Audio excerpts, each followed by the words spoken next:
Welcome back to Vidhammer and the second scenario with Hard Wendy, as I'm referring to her.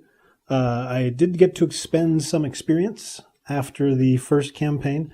I upgraded Leo DeLuca, took his old card out and put this one in. Took the old Leo DeLuca out. And I also upgraded, I bought the 2 experience version of Lucky. But I'm not going to discard the old one. I'm not going to upgrade it. I'm going to keep the old one. I'm going to put this one in there. But since that increases my deck size, I have to get rid of a card. And I'm chucking out Switchblade. So I'm getting that out of the deck. Getting the other new and improved Lucky into the deck. I've also put some masking tape underneath the playboard here. So you can get an idea for how the locations, how you can move between them, which ones are connected. It was a little strange to visualize at first, but they actually give you a handy-dandy suggestion in the campaign log, and from there it's very close to what it is. It's just these three, and then these 3. So I've changed it a little bit so you can kind of conceptualize how things are going on here. And with that, I think we're about ready to begin Midnight Masks on Hard. Let's read from our book exactly what's going on. So starting with part 2 here, check the campaign log. If Lita was forced to find others to help her cause, read intro 1. I'm guessing that's what happened if the third agenda goes through. I haven't even seen that. But we're going to skip that and go to intro 2. In the wake of the disaster at your home, Lita Chandler, the red-haired woman from your parlor, lays out a tale that, even in light of what you have just witnessed, strains the limits of your belief. The creatures in your home, she claims, are called ghouls, cruel beings who plague the crypts, caverns, and tunnels beneath the city of Arkham. These creatures feed on the corpses of humans, and they are served by a dark cult within Arkham, whose members have inexplicably come to worship the ancient master of the ghouls. This cult has been killing innocent people and feeding them to the ghouls, satiating a monstrous hunger. A dark balance was maintained until now. Recently, Lita continues, one of their layers where the corpses were stored was destroyed. Since then, the ghouls have been more active than usual. I have tracked their movements and tried my best to stop them from running amok throughout the city, but I think there is something worse going on. The cult has been planning something darker and more ominous than anything I have yet observed. Indications are that this plan shall come to fruition tonight, shortly after midnight. Beyond that, I cannot fathom what to expect. Many of the cultists, Lita continues, because she likes to ramble on, will seem like everyday people, despite their foul intentions. Whenever the cult meets, its members don masks shaped like the skulls of various animals to protect their identities from one another. These masks are our mark, symbols of death and decay. We must unmask the cultists to expose and derail their plans. We have but a few hours. The more cultists we find before midnight, the better. And then there's a bunch of setup stuff. Basically, my house is still alive, so it's here. We put the deck together of all bad things. And the ghoul priest, really nasty guys in there as well. We also have the side deck of 5 cards, which are supposedly the cult members I'm trying to track down. So I don't know exactly what those entail. We'll find out when we turn them over. And since my house is still alive, I'm starting here at the house. And it's time to draw some cards and kick this stuff off. Ooh, we need to read this stuff up here. There are only 2 agendas, and there's only 1 act for this. It's basically me wandering through the streets trying to find stuff. So we have Predator or Prey. Lita seems convinced of a conspiracy within the city of Arkham. She believes that a secret cult serves the ghouls that live in the crypts beneath the city, and that several of the cult's prominent members are scattered throughout Arkham. As you begin searching for them, you can't shake the feeling that you too are being hunted. And we can choose to resign if we want, and you don't want to risk taking too long, so you head to safety with the information you've gathered. 6 doom to advance that to something underneath. I don't really know what's going to happen when that does. But uncovering the conspiracy. You have one night to find the members of this cult and unveil their plan. The more members of the cult you can find and interrogate before midnight, the better. So if I spend 2 clues per investigator as a group, I can draw the top card of the cultist deck. And I don't know if I have to do more after that before I investigate something, or if there's another test to investigate or something. I'm not really sure. But our objective is to find as many of them as we can and add them to the victory display. There are 6 together, but there are only 5 of these cards. So one of them must be up here, I guess. 6 unique cultist enemies. So I'm guessing some of them will overlap. We've got to find out as we go through it. I'm starting out at my house, which, despite what happened, I just couldn't bring myself to destroy my home. And I'm going to flip that over, so we're getting this. Ooh, we do actually have a clue token here. I can ransack my house. It was my house, but okay, fine. Forced, when the ghoul priest spawns, spawn it here instead of at its normal location. As an action, though, I can draw 1 card and gain 1 resource, limit once per turn. Well, that's not too bad. Don't know what these other places are going to be, but the only place I'm connected to is Rivertown, so it's the first place I'm going. The banks of the Miskatonic River are lined with docks, warehouses, and small shops in a district aptly named Rivertown. Let's see what we start out with here. 5 cards and 5 resources. We got Dig Deep, the Old Lucky. We got 2 emergency caches and Hard Knocks. That'll be a bunch of resources awfully quick. Actually, all things considering her will, I probably wouldn't need Dig Deep if I throw Hard Knocks out there. Keep that an emergency cache and a Lucky and redraw the other 2 and maybe get something better? Sure. All right, redraw the last 2. Burglary and Survival Instinct. Okay. So, here we are.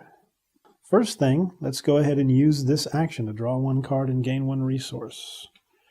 Should have been in the opposite order. Should have drawn the card first and then gain the resource. But definitely get Hard Knocks out. That's the second action.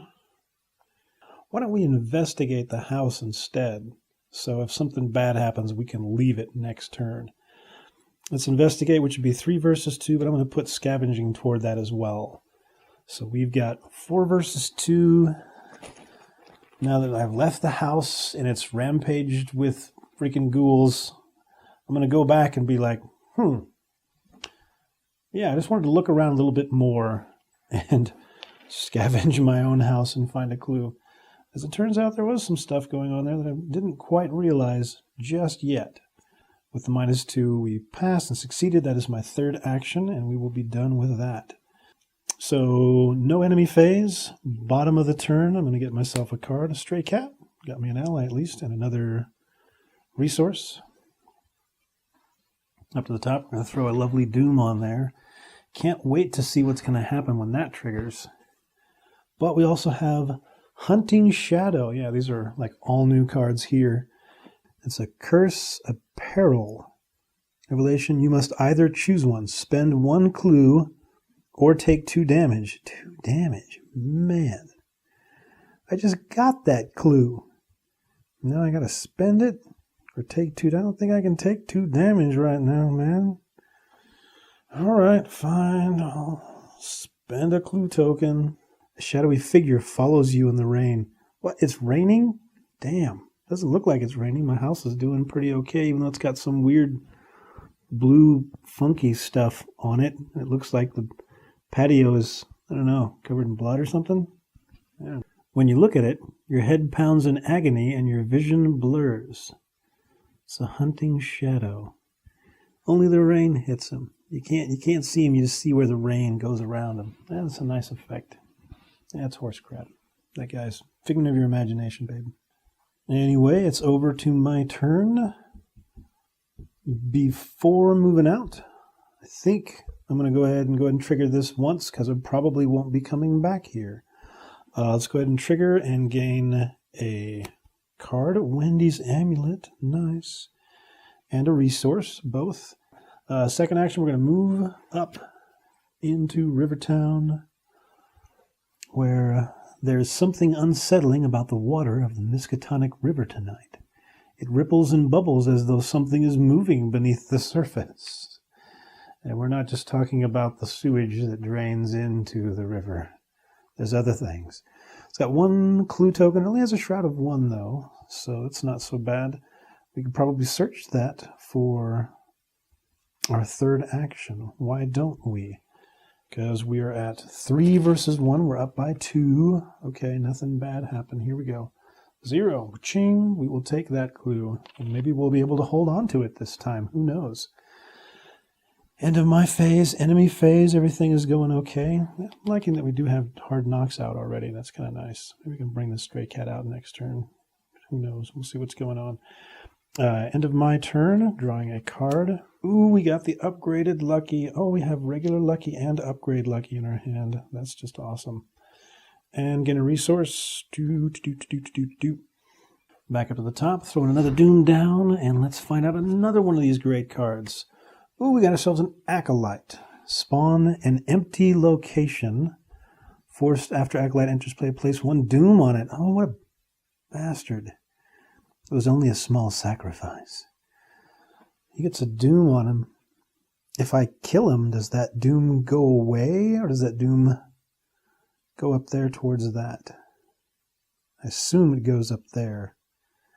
You have allies that when they come into play, they'll have a doom on them. I think so. Yeah, you can stay there. Go there and deal with those guys, but you get a doom on you, so that does count towards our total doom. So I picked up 1. I can go somewhere where you want to go to, like over to the graveyard. I have no idea what these places are like or how difficult it is to search. There's Miskatonic University. Of course, that'd be a great place to go. That should be a great place to go, right? We got to go to Miskatonic University. But now would be a good time to go to the graveyard before I have to go in like some big loop and travel all the way around. Who knows, whatever. A non-elite. Yeah, okay. Let's spend 1 to bring out the stray cat. There he is. Just in case. Second action will move into the graveyard. Only has a shroud of 1. Okay, forced. After you enter the graveyard, test your knowledge, your willpower on 3. If you fail, you must either take 2 horror or move to Rivertown. But there are 2 clue tokens in here. There's a lot of things left buried amongst the dead. And I can't do anything unless I want to throw Wendy's amulet to spice this up. Alright, let's discard Wendy's amulet to buff this up to 6 versus 3. I'm up by 3. 0. Totally didn't need to spend Wendy's amulet, but I did. And now I want to search my 3 versus 1, up by 2. And Elder Sign, which is just plus a 0. Oh, if my amulet was in play, it'd be an automatic success, but it's not in play. But I do get myself another, which means I could spend 2 to pull that card. Still think I want to wait until the beginning of my next turn to do just that. Alright, so over to enemy phase. Humanoid cultist, he doesn't have hunter or any of that good stuff, so he's just going to chill out back at my house. Have fun. Sitting in my recliner, watching the TV, eating my Cheetos. What a bastard. Bottom of the turn, let's draw ourselves another card. We got a rabbit's foot out. Yay. And gain a resource. Ba-ding. And back to the top. For the 4th Doom, we're already getting close to that. And another great and glorious card. Another Acolyte. But he spawns at an empty location. Hey, there's an empty location at Rivertown. I'm about to go there. I think I'll go there and rough him up. And of course, he gets a Doom token on him when that happens. And it is over to her turn. So first action being to search again. 3 versus 1. We are up by 2. 0. All right, we're going to grab that one. This is going there and punch the Acolyte. We did that for 1. We're going to move for 2. The Acolyte will engage with us at that point. And then I'm going to smack him. Okay. Spending 3 clue tokens to bring me up to 4 versus 3. I'm up by 1. And that's a -2, which means I'm going to have to throw another resource in order to do lucky. I use the... I guess, no, I should go ahead and use the higher version. And when I use it, I get to draw a card. Yep. Use it. Draw a card. Pickpocketing. Oh, nice. It's a good way to get more cards. That's a good one to bring out. Anyway, we smacked him. We'll put his doom up there, but he has been defeated. Let's gain our end of turn. Cunning Distraction plus a resource. And over to the top. Now we will gain another doom, and that will trigger this end. So let's see what's going to happen. Ooh, something comes out. The Mask Hunter. Humanoid Cultist Elite. Okay, so I guess this guy is one of those cultist members who actually has a victory on him. So he's one of the dudes. Spawn engaged with prey. Prey is the person who has the most clues, which... Hunter. The Masked Hunter gets +2 health per investigator. While you are engaged with the Masked Hunter, you cannot discover or spend clues. What a bastard. 4 health. Boy. He's elite, so Kitty doesn't help us at all with that. So that's how Wendy fared in the first part of this episode. Tune in for the next one and we'll see just how bad her night goes.